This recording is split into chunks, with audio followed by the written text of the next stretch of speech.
Hey everyone, today we're going to be going over the artificial blood vessel project, um, specifically in the descending aorta, and I'm Bo Merritt. Getting into the descending aorta, it stems from the aortic root leading to the ascending aorta and around the aortic arch down to the descending aorta, which is where we will be looking at. Now, getting inside there, the blood pressure inside that vessel is around 11,300 pascals, and the blood flow rate around 1,200 centimeters per second squared. Now, the inner diameter of this vessel is 16 millimeters, with a wall thickness of 4 millimeters, leading to an outer diameter of 24 millimeters.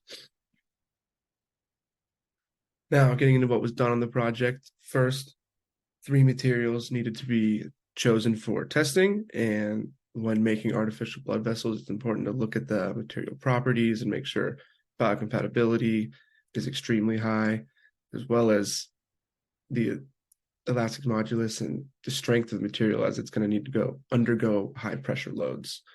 So as of that, we chose the materials PET, PTFE, and PCl, which have all been known to make in vivo scaffolds of some sort. Now, getting into each material, PET was by far the lowest in cost, around I think $1,100 per cubic or per metric ton, and it is also very high in strength, yield strength, tensile strength, and has the highest elastic modulus with an extremely high biocompatibility. And then leading into PTFE, it was the most expensive material at around $11,500 per metric ton, which is very expensive, and it is in high demand. So lead times could be very long for that material. And it does withhold very well under the circumstances. It is very similar to PET in its material properties and can really hold well in graft structures, as it has very, very good fibers. Finally, PCl, it is a little more expensive as well. It was around $8,000, around $3,000 difference from the highest and $7,000 from the lowest. So pretty big difference. It is also pretty similar in material properties. It does lack some mechanical properties on the strength side and its hardness. And it has very slow degradation in the body, which is what it's especially used for. Also, we have the blood vessel parts that were created. Right here is just the 100 millimeter vessel, but there was also a 10 millimeter vessel and a 1 millimeter vessel that were created for each one of these materials. So a total of 9 SolidWorks parts.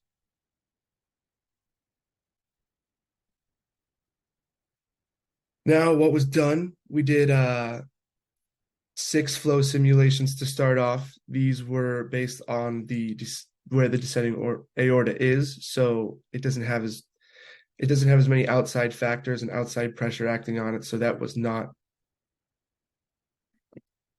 needed in the simulation. So it was just needed to input that it was going to be blood flow and the inside human body temperature of 309 Kelvin.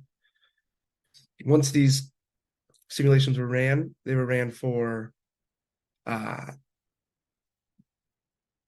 the pressure values inside of that vessel found, and it was given the maximum and average, as well as the maximum and average for the worst case scenario, which was a 5 times the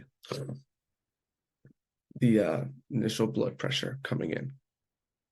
Based on these pressures, we then did a static study for each of the materials and at each length, and we were able to discover a stress and strain for each one, which gave us, I believe, 18 data points, which were then compiled and used to determine what material we're going to use on the next slide. Now, getting into the findings, it was found that the PCl and PTFE as you can see, are very similar in the gray and orange lines on the graph and had almost identical trends.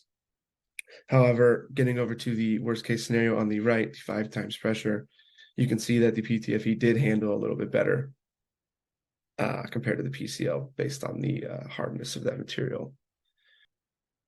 When looking at PET, or the blue trend line here, it is above the other two, taking on a higher stress and strain load, as it has a higher elastic modulus, giving it the strength it needs to withhold that pressure, which it did based off its 100 megapascals yield strength.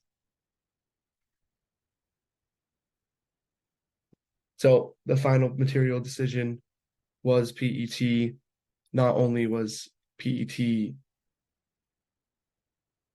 reacting very similar to the other materials, it is much cheaper, much easier to get, and in a much better demand currently. It is a very hard material, however, it does have great elastic modulus, giving it the ability to withhold these high loads. It is a low density material, which also leads into that low cost. And on the other side, when you get to PTFE, it is a very expensive material with similar trends to that of PET. It does have higher elasticity, but a lower strain with similar stresses applied. And that does also apply for PCL. And it is also a higher end material, which is harder to get. And it also is a little bit softer. So I don't think it would be the best thing for this specific vessel. And that's it. Thank you. Any questions? And your references.